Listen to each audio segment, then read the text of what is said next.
EBC Yeshua, un podcast para que Jesucristo el Señor se forme en ti, en mí y en todos.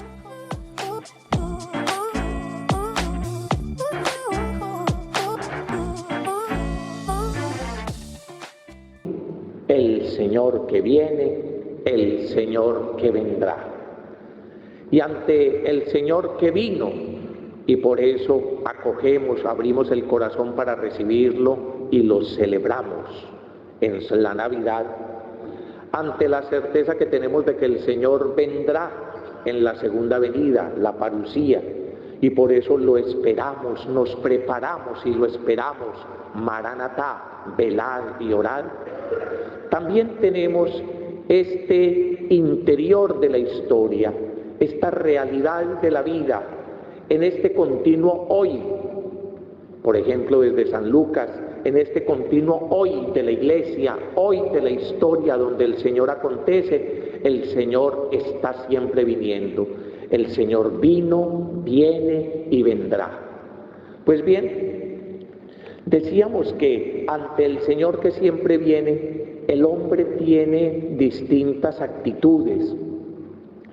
A veces se cierra el hombre. Decíamos desde ayer que no encontraron lugar en la posada, no encontraron lugar en la ciudad para el Señor. Y que así como tantos de los contemporáneos del Señor no lo recibieron desde el principio, la Sagrada Escritura precisamente nos va mostrando como en paralelo la actitud de los que no lo recibieron y de los que sí lo recibieron. Nos va mostrando, por ejemplo, la actitud del pueblo de Israel, que debía esperarlo, que debía acogerlo, que para eso lo habían anunciado los profetas, que para eso había sido escogido como pueblo, que para eso se había preparado largamente y que sin embargo no lo reconocieron. Es más, algunos, por ejemplo, autoridades, y entre ellas las autoridades sociopolíticas, Herodes, que aun cuando era un idumeo, era el que gobernaba allí el reino de Israel, lo persigue. Y entonces nos presenta como en un paralelo la persecución desde el principio de parte de Herodes, el desconocimiento y el no reconocimiento por su propio pueblo. Leíamos desde ayer el profeta Isaías capítulo 1, versos 2 y 3, que nos retaba y nos decía, ¿cómo así? Hijos, críes aquí adelante, ¿qué es lo que pasa? El buey conoce su amo, el burro conoce el establo de su amo, y mis hijos no me conocen. Entonces, ante esa indiferencia del Señor que siempre viene, nos coloca en paralelo, por ejemplo, a lo que llamamos los Reyes Magos o los Reyes Sabios, mejor. Los sabios de todos los pueblos que vienen y reconocen los signos y vienen a adorar al Señor. Nos coloca en paralelo a los pastores, gente humilde, sencilla, y en la época inclusive muchos tildados como pecadores por el tipo de oficios y por el tipo de actividades que no les quedaba tiempo para cumplir con sus oficios religiosos y con la piedad y la pureza ritual. Entonces no les quedaba tiempo. Nos coloca pues en paralelo lo que el pueblo hizo, lo que la mayor parte de la gente hizo, y en contraposición unas cuantas personas que sí reciben al Señor. Por excelencia, la que sí recibe al Señor es María, la madre, la perfecta discípula. Pero también nos va a decir desde el Evangelio según San Mateo de San José. Y yo hoy quisiera tener una palabrita para él, y los invito a que busquen el Evangelio según San Mateo, capítulo 1, versículo 18 y siguiente. Capítulo 1, versículo 18 y siguientes. El Evangelio según San Lucas gira todo alrededor, en esos evangelios de la infancia, alrededor de María. El Evangelio según San Mateo gira alrededor de San José. De pronto usted recuerda siempre la anunciación, y cuando hablamos de la anunciación, ¿verdad?, pensamos en la anunciación del ángel a la Virgen María. Pero quizás usted no se ha dado cuenta de la anunciación a San José. ¿De la qué? De la anunciación a San José. Sí, es que la anunciación a San José significa el anuncio del ángel a San José, como la anunciación a la Virgen María significa el anuncio del ángel a la Virgen María. En el Evangelio de San Mateo, San José tiene un papel muy estelar, que no lo tiene en ninguno de los otros evangelios. Oigan lo que dice el Evangelio según San Mateo, capítulo 1, verso 18 y siguientes. La generación de Jesucristo fue de esta manera. Su madre, María, estaba desposada con José, y antes de empezar a estar juntos ellos, se encontró encinta por obra del Espíritu Santo.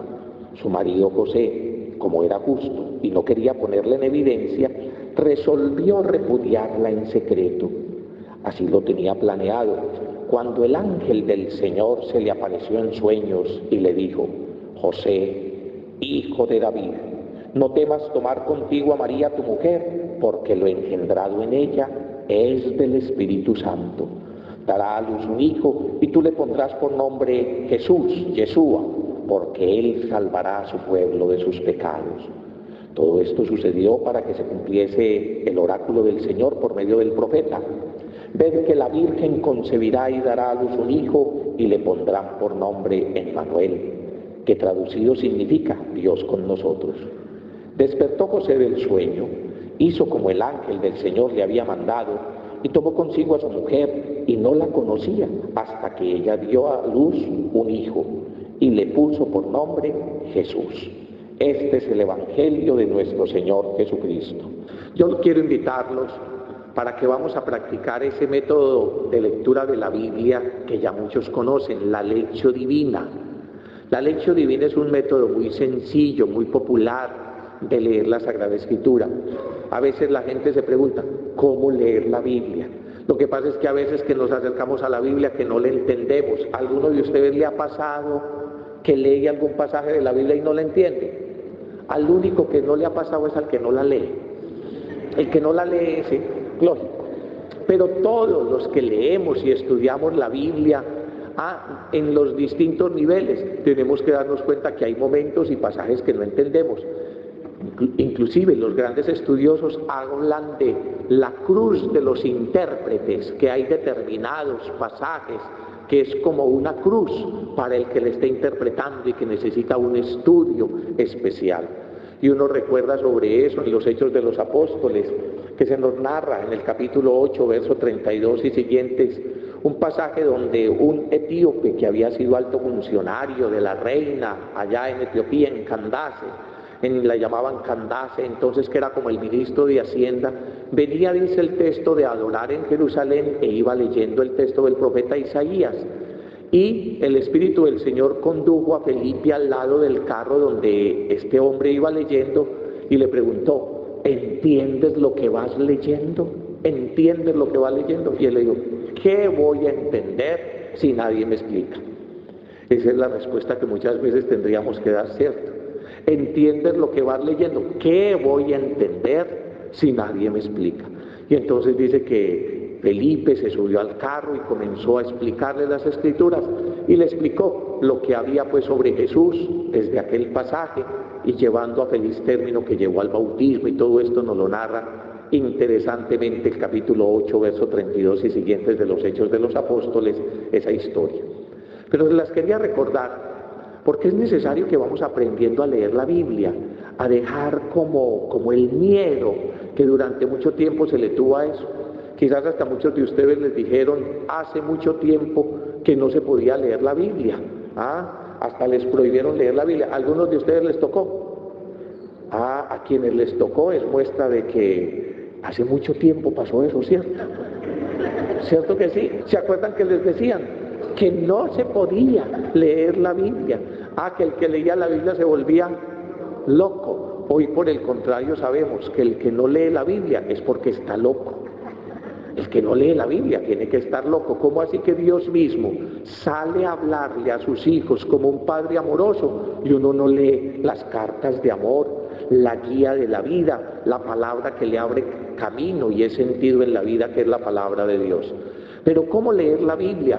Sabiendo pues que ha sido un escrito de hace tanto tiempo, hace 2000 años, un escrito que en realidad no es un libro, sino que es toda una biblioteca, y es parte de lo que tenemos que entender cuando comenzamos a leer la Biblia. La Biblia no es solo un libro, la Biblia es una biblioteca. 73 libros, 46 en el Antiguo y 27 en el Nuevo, una verdadera biblioteca, escrita durante más de 1000 años, escrita por muy distintos autores, en muy distintos géneros de expresión. Hay unos textos más de tipo histórico, hay otros textos más de tipo poético, hay otros de dichos sapienciales, hay otros más proféticos, hay otras que son cartas, hay otros que son evangelios, otros que tienen género apocalíptico, en fin, himnos, cantos, litúrgicos, poesía, son muy distintos géneros literarios. Y cuando hay tantas y tan diferentes libros y géneros literarios, entonces uno tiene que adecuarse al idioma de cada uno de los que escribe para ir comprendiendo, es lo que llaman géneros literarios. En algún momento que podamos hacer un cursito más detallado de qué es la Biblia y cómo leerla, nos detallaremos en todo eso. Ahora solo quería recordarles como el método de lectura que se llama la lección divina, para que lo apliquemos a estos textos que estamos leyendo. La lección divina o lectura orante comienza pidiendo el Espíritu Santo. ¿Se acuerda que empezamos pidiendo el Espíritu Santo? ¿Por qué? Porque la Sagrada Escritura debe ser leída e interpretada en el mismo Espíritu que la inspiró. Y marca la diferencia, porque uno se mantiene muy distraído, marca la diferencia, porque es el Espíritu el que hace carne la palabra, marca la diferencia. A usted le ha pasado muchas veces que escucha un texto y lo escucha 10, 20, 50 veces y nada, pero aquel momento en que el Espíritu de Dios viene y encarna esa palabra, viene e ilumina, viene y abre camino en su vida, usted descubre, es como si le quitaran una venda de los ojos, lo que le pasó a los peregrinos de Maús, y comienza a arder el corazón, y comienza a encarnarse la palabra, y se hace realidad lo que dice aquel centurión romano ante la presencia del Señor. Una sola palabra suya basta para sanarnos. Hay que pedir el Espíritu Santo insistentemente. Eso marca la diferencia, porque la Sagrada Escritura no es simplemente un escrito humano. Si fuera un escrito humano, simplemente uno recurriría al más sabio, al más letrado, al que está más adecuado en la información del texto que vamos a leer. Pero la Sagrada Escritura es verdadera palabra de Dios. Palabra de Dios, es palabra inspirada por el Espíritu Santo, y eso marca la diferencia. Y aun cuando seamos muy instruidos, y aun cuando conozcamos mucho de la época, y aun cuando seamos muy letrados, si no está el Espíritu de Dios, entonces simplemente uno no va a alcanzar a darle la dimensión que verdaderamente tiene esta palabra, que es palabra inspirada por el Espíritu Santo. La segunda carta de San Pedro, en el capítulo 1, verso 20, lo dice muy bien, que nunca escritura alguna ha venido por voluntad humana, sino que hombres movidos por el Espíritu Santo han hablado de parte de Dios, y por eso esa escritura no puede interpretarse simplemente como el hombre le parece. Segunda carta de Pedro, capítulo 1, verso 20 y 21, nos va a decir eso. Nunca escritura alguna ha venido por mera voluntad humana, por eso no puede interpretarse así como cada uno quiera, sino que hombres movidos por el Espíritu Santo han hablado de parte de Dios. Y esa es la regla fundamental al interpretar la Biblia, descubrir lo que Dios, por la acción del Espíritu, nos está diciendo en esos hombres concretos. Esa es la regla de oro. Por eso pues pedimos el Espíritu Santo, para que de un lado entendamos lo que dicen esos hombres, pero sobre todo descubramos lo que Dios nos quiere decir a través de esos autores. Primer paso, pedir el Espíritu Santo. Segundo, una buena lectura. Una lectura del texto en el contexto, porque usted sabe que un texto fuera de contexto se convierte en un pretexto para uno decir lo que le da la gana. Eso es lo que pasa. Un texto fuera del contexto es un mero pretexto y termina uno diciendo lo que le da la gana a partir de ese texto. Tuvimos un recuerdo muy triste cuando el Papa Benedicto XVI en su cátedra en Ratisbona se puso, como lo hace uno en las cátedras, a citar distintos autores, y entonces los ignorantes que sacan un texto del contexto hacen de él un pretexto y dicen lo que quieran, sin entender lo que está diciendo en todo el contexto. Con este ejemplo me entienden. ¿Usted sabía que en la Biblia dice que no hay Dios? Sí, claro, en la Biblia dice que no hay Dios. Uno de los salmos afirma: piensa el hombre malo en su interior, no hay Dios. Pero no dice que es que no haya Dios, sino que el hombre malo piensa en su interior. ¿Entendido? Un texto fuera de contexto es un mero pretexto. A usted le pasa cada rato. Llega a la casa y el esposo o la esposa le dicen: es que usted me dijo tal cosa.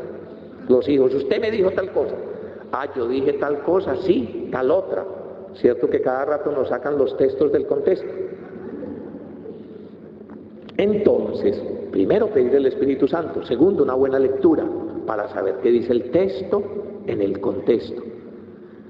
Eso poco a poco uno va aprendiendo. De un lado, el texto a nivel literario, a fijarse uno bien qué dice, a despertar un poquito, porque es que a veces se acaba de proclamar la palabra y puede uno bajar de allá, si ha sido el lector, y comienza a hacer este experimento, a preguntarle a la gente qué fue lo que leímos, y todos se quedan así tan juiciosos como ustedes. Y entonces como que a uno les da miedo despertarlos, porque han dicho que a los sonámbulos no se pueden despertar muy fuertemente, ¿no? Porque como que no guardamos la palabra, como que nos la dejamos quitar, ¿se han dado cuenta? Entonces esa lectura es muy bueno para saber qué dice, cuáles son los personajes que actuaron, qué es lo primero, qué es lo final, y por eso hay que leer el texto como varias veces. Hay ejercicios muy buenos sobre eso, poco a poco lo seguirán conociendo, y además, en la medida que uno vaya practicando más, va conociendo la historia, la cultura y los elementos que le ayudan a entender el texto en el contexto. ¿Cuáles son los pasos? Primero, pedir el Espíritu Santo. Segundo, una buena lectura del texto en el contexto. Tercero, me hacen el favor y hacen así. Hagan así, con ganas. Hagan así. ¿Usted cuándo fue la última vez que hizo así? Hace mucho tiempo, no hacía ejercicios, que harta falta nos hacen, sino así. ¿Se acuerda cuando era muchacho en su pueblo, iba a misa y se quedaba atrás? O cuando su papá y su mamá le decían algo y dice: usted no era de las mujeres que le decían desde niña: esta muchachita se ve que va a ser muy hombrera. Sí, porque a todo lo que uno le dice le levanta los hombros. A ver, ¿para dónde voy? Para el tercer paso, la meditación. Eso que hacía de a mí qué me importa. Para eso es la meditación. ¿Sabe qué para eso es la meditación? Es para saber, a mí o a nosotros, a los hombres y mujeres de hoy, esta palabra que se acabó de leer, esta palabra que nos dice que es palabra de Dios, esta palabra que pareciera que hablara del pasado, esta palabra que por ejemplo ahorita tomamos de la anunciación a José y de todo lo que pasó con él, pues sí, muy interesante, muy bonita, pero ¿a mí qué? Si eso le anunciaron a José dormido y yo ni siquiera puedo dormir. Si eso le pasó a San José, qué tal cosa, pero al menos San José tuvo un consuelo, yo que todavía no he podido saber sobre mi mujer qué pasó. Esos ya son chismes. Bueno, o que si sobre los hijos esto, o si el problema es de trabajo o de falta de trabajo, o que si el problema es de esto o de aquello.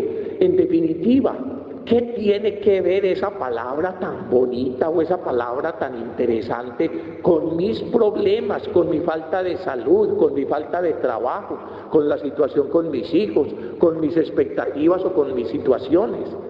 Pues para eso es la meditación. Al principio a uno le parece que eso no tiene nada que ver con uno, pero en la medida que va pidiendo el Espíritu Santo y que va haciendo una buena lectura, descubre que están hablando desde uno.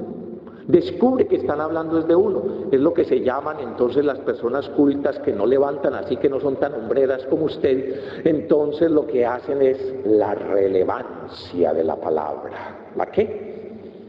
La relevancia o la importancia de la palabra. Para eso es la meditación. Para reactualizar la palabra. Para descubrir la importancia de la palabra hoy, porque esta palabra es una palabra viva, cortante, eficaz. Es una palabra, como recordábamos ayer, el sentido del memorial. Eso es lo que significa memorial, sicarón en hebreo, sacramento, misterio, son palabras todas similares. Es la reactualización de la palabra. No fue con nuestros padres con los que el Señor selló esta alianza, sino con nosotros, los que estamos todos vivos, hoy y aquí. Eso es lo que dice el libro del Deuteronomio. Eso es fundamental para uno entender lo que es sacramento. Por eso, algunos hermanos que no hayan estudiado la Biblia, algunos hermanitos separados que se quedaron fue en la polémica de la escolástica y de otro montón de cosas del siglo XVI y no han ido a estudiar las Sagradas Escrituras desde el mismo contexto judío en el que surgió. No entiende lo que es sacramento. Para los primeros cristianos era lo más sencillo, lo más especial, y durante todos los primeros años nadie se atrevió a cuestionar nunca la realidad del sacramento, porque venía nutrido en toda esa vena israelita, que es la reactualización de la palabra, que es que el Señor no solo actuó, sino que actúa y actuará. Es ese sentido del memorial que le estoy diciendo, que tiene conciencia. Es lo primero que un israelita tiene que tener conciencia, que la actuación de Dios no es solamente en el pasado. Les dice, por ejemplo, los rabinos judíos, si usted piensa que la celebración de Pesach, Pascua, es un simple recuerdo del pasado y que no tiene nada que ver con usted, usted no sabe lo que está celebrando. Si usted no sale de los egiptos y no asume la palabra y no asume la ley, si usted no reactualiza esa palabra, no sabe lo que está celebrando, no celebra Pascua. Para un judío es muy claro ese sentido del memorial, del sicarón. Nosotros en nuestro español lo decimos recordar, que significa recordar, volver a pasar por el corazón. Lo que pasa es que en nuestra cultura occidental pensamos que recordar es volver a pasar por la imaginación y por la mente. Te acordás de tal cosa, te recordás de tal cosa, y creemos que es volver a formar en la imaginación lo que antes pasó. No, es volver a pasar por el corazón, es volver a vivir. No fue con nuestros padres, sino con nosotros, los que estamos vivos, hoy, aquí, con los que el Señor actúa. ¿Actúa ya? Sí, actúa hoy y actuará siempre. Ese es el paso que se hace con la palabra en la meditación, la reactualización de la palabra. Pero cuando uno ha respetado bien el texto, en el contexto, se libra de los fundamentalismos o literalismos. ¿Qué son los fundamentalismos o literalismos? Precisamente sacan el texto del contexto, hacen interpretaciones equivocadas, hacen manipulación de los textos, una cantidad de cosas por falta de dejar hablar la Escritura. Para eso es una buena lectura y para eso es una lectura estudiosa. ¿Cuáles son los pasos? Primero, pedir el Espíritu Santo. Segundo, una buena lectura, el texto en el contexto. Tercero, la meditación. Y a Dios que escuchamos al leer la palabra, le respondemos en la oración. A Dios que escuchamos al leer y al meditar la palabra, le respondemos en la oración. Cuarto paso. Y quinto, la contemplación, a que me compromete. Es bien interesante y quise recordarles esto de la lección divina, porque ayer estábamos hablando de la Virgen María y la llamamos la perfecta discípula, ¿recuerdan? María es precisamente la perfecta discípula, la que encarna el ideal que Dios tiene sobre el ser humano, la que encarna el ideal que Dios tiene sobre la iglesia, sobre el pueblo de Dios.